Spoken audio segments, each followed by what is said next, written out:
Kok malah kathah Purwadya ingkang sami kruban beteng kados pundi menika? Wangune iki ana titah ingkang salah gawe wani mlebu kene. Sing sejatine beteng-beteng padha rubuh. Kuwi dikira wit balwerti kuwi. Mbok menawa dikira wujute watu.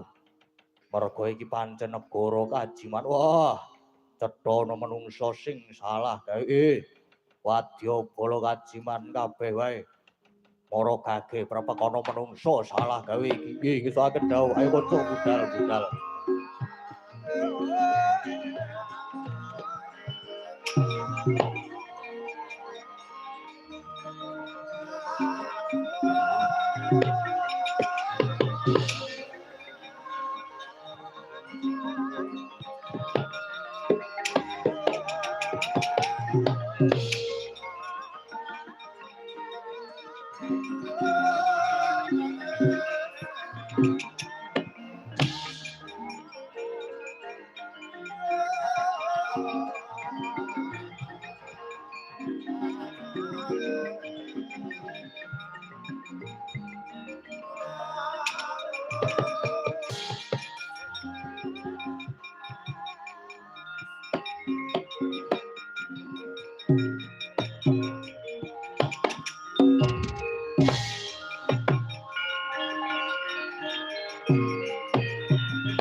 Ana dongeng ndek-ndek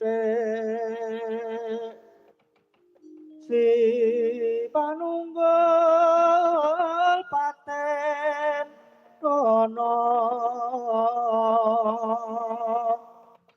panunggul apa dosane dosa mungkulisa songo aja tindak kualat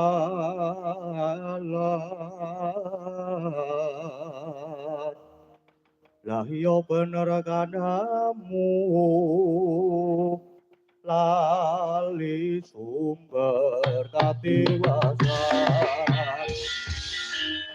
walah gawe rusak papan dunungku tak kira ya menungso jebul mung wujude kethek putih yen pancen kowe munyuk bisa omong lan duwe jeneng saking aku kok wis sapa takon lawan aku Anoman ya senggono balik takon kowe sapa wah iso ngomong tenan jeneng Anoman ya aku tumenggung pamegat Rikma munyuk Anoman kowe wis cetha gawe rusak papan dunungku ayo manuta kowe tak bondo tak aturke ratu Gustiku sing gawe rusak yektine dudu aku nanging aku ya mung sadurunge ngewangi sedulurku nggone babat Wonomarta wah tenan ngertine papan iki dikira alas ngerya yen sejatine iki negara kajiman ya iki negara mertani mbuh ora idep babune iki alas bakal dibabadi goyoso negara munyuk elek manuta tak bondo yen pancen iso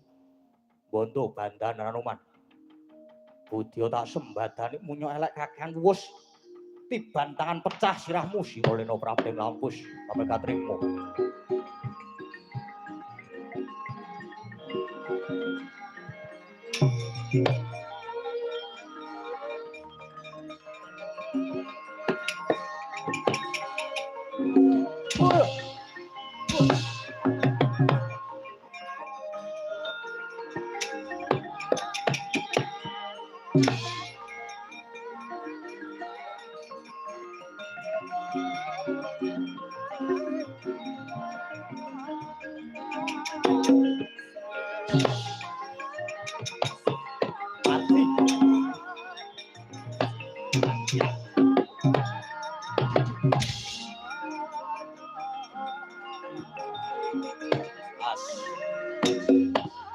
Ambako iki sing